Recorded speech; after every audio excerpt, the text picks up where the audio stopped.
Since the release of the film Back to the Future, enthusiasts from all over the world dream of inventing the hoverboard of Marty McFly. Today we will talk about the most famous flying devices, from hoverboards, powerful jetpacks, and tricopters, to large personal inventions that you can turn into a superhero for a few moments. Thank you for watching. First of all, there are two machines that remind the hoverboard in its usual form. It's Hendo and Lexus hoverboards. The old school, hovering board by Hendo. Yes, it looks like the one Marty had in the second part of Back to the Future. Not so cool, but real. But for the next couple of decades, you can forget about the opportunity to get to the office on such a board. This hoverboard is only able to fly on an aluminum or copper surface. It's basically uncontrollable and emits a loud piercing sound, which makes this invention almost pointless. The next project was Lexus hoverboard project that was started with the participation of scientists specializing in magnetic levitation. It is this technology that formed the basis for the hoverboard. Earth's gravity is overcome by cooling the superconductors to negative 197 degrees Celsius. Cooled superconductors cause the skateboard to repel from the special magnetic covering in the skate park. 656 feet of special coating, where experts have installed hundreds of small magnets under the cement and wood skate park to make the dream of Marty's hoverboard real.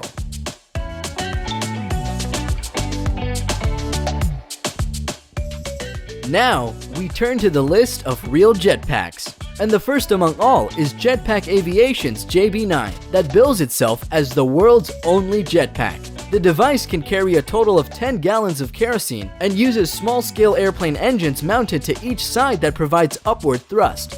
These engines mix ambient air with their exhaust gases to bring temperatures down to a comfortably warm airstream that can keep users floating in the air. David Mayman, the Australian inventor of JB9, debuted his device by flying it over the Hudson River and around the iconic New York landmark. On the left hand, I've got a twist grip controlling yaw, says Mayman. If I turn my hand to the left, I spin to the left. You'll see some little yaw vanes at the bottom of each engine, a little cup that tilts backward and forward. To go forward or backwards, which requires pitch, effectively what I'm doing is pushing both handles down. That'll make me go forward. With JB9, you can take off and land from absolutely vertical. You can get an initial climb rate of 500 to 1,000 feet a minute and a speed of 60 miles per hour. So if you can imagine walking out your front door and being able to take off from your porch, it can be real today.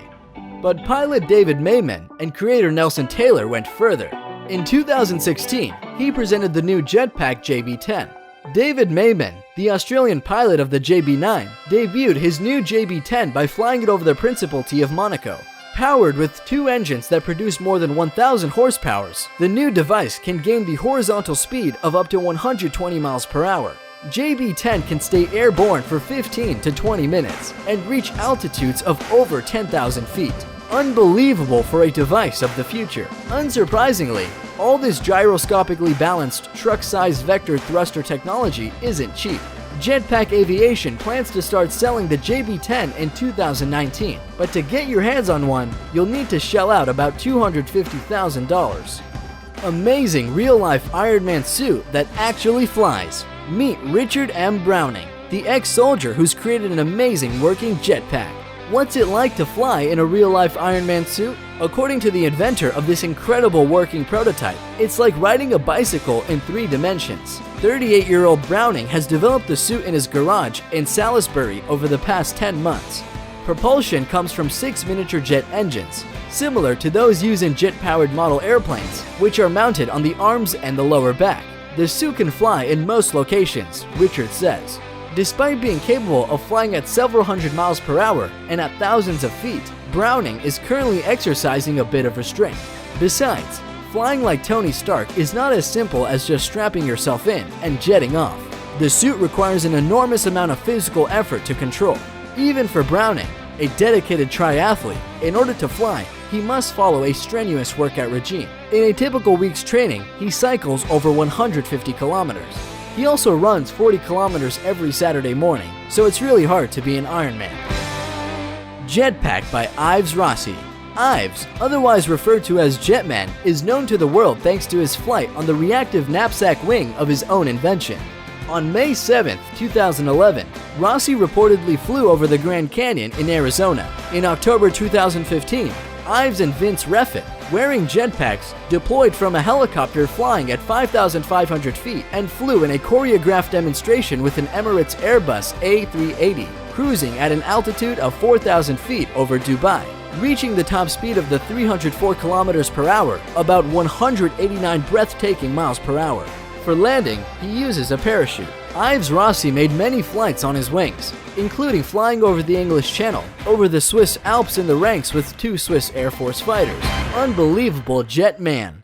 Flyboard air, a new word in the world of jetpacks and hoverboards. Frenchman Frankie Zapata is well known as the inventor of the completely new extreme sport, flyboard. Yes, Frankie Zapata invented and patented these unusual flying things on water thrust. The new flying board is devoid of all connection with the earth. No more hoses, no water, no hydrocycles. Only you and the flyboard with its built-in powerful turbine at the bottom. It is stored on the pilot's back in a special tank. To control the board, you use a remote, and if you are lucky enough to own the first model, you can use the first remote as well. The flyboard is capable of lifting a person to 9,800 feet in height, and the flight time doesn't exceed 10 minutes with a full tank. The maximum flight speed is about 93 miles per hour, but no one has tested it yet. During the first flight test of his brainchild, Frankie decided to play it safe, so he only rose 98 feet above the surface of water, developing a top speed of 34 miles per hour. The Scorpion 3, a single-seat electric-powered hoverbike by a Russian company that builds drones. Footage uploaded to YouTube of the inaugural flight is on track to break 1 million views. It shows a tester wearing a motorcycle helmet to guide the hoverboard through the air inside a factory.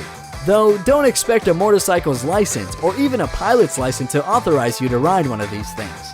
The only thing that would, in my opinion, is a willingness to have your legs amputated in the name of extreme sports.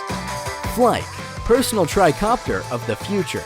The project started in the summer of 2014 at an applied research institute in the country. It is a coaxial Y6 layout tricopter, which means that the lift is generated by 6 rotors, grouped in counter-rotating pairs of 3 axes that are positioned uniformly around a circle. On the manned flight, the flight concept demonstrator had a takeoff weight of 210 kilograms, and this video shows how flight will look like in the near future. Flying Kitty Hawk machine itself doesn't look so much like a flying car as it does a majestic giant drone, upon which our Silicon Valley superiors can soar over our heads like modern-day knights on their geeky steeds. Powered by 8 propellers, Kitty Hawk can reach speeds of 25 miles per hour. The flyer weighs only 220 pounds, which means you won't need a license to fly it, and it's legal to operate in the United States, so long as you fly it over water in uncongested areas. Des Molnar hates traffic, so he's built a flying machine. The G2 is constructed using a steel and carbon fiber frame paired with a stock Suzuki GSX R600 motorcycle engine and a carbon steel propeller. The propeller disengages with the rotor and engages with the transmission, allowing the vehicle to achieve speeds of up to 200 miles per hour on the ground and 90 in the air. Mad Max in real life.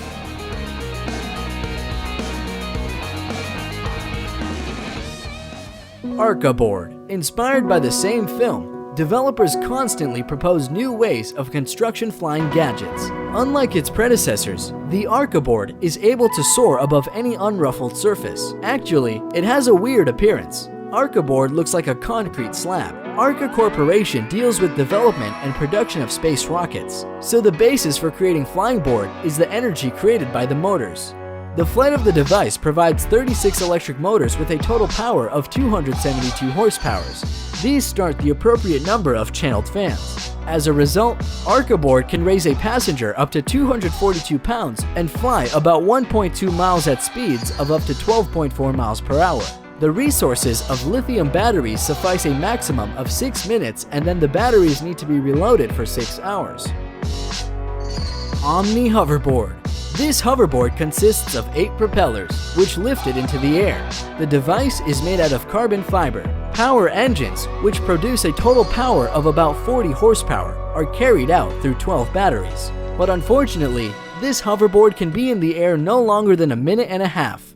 During the first test run, it overcame a distance of 3,000 feet.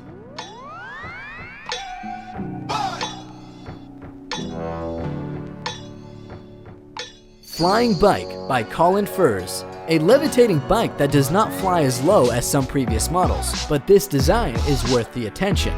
In addition to these things, Colin Furs' channel is full of cool inventions. You'll find the link to his channel in the description.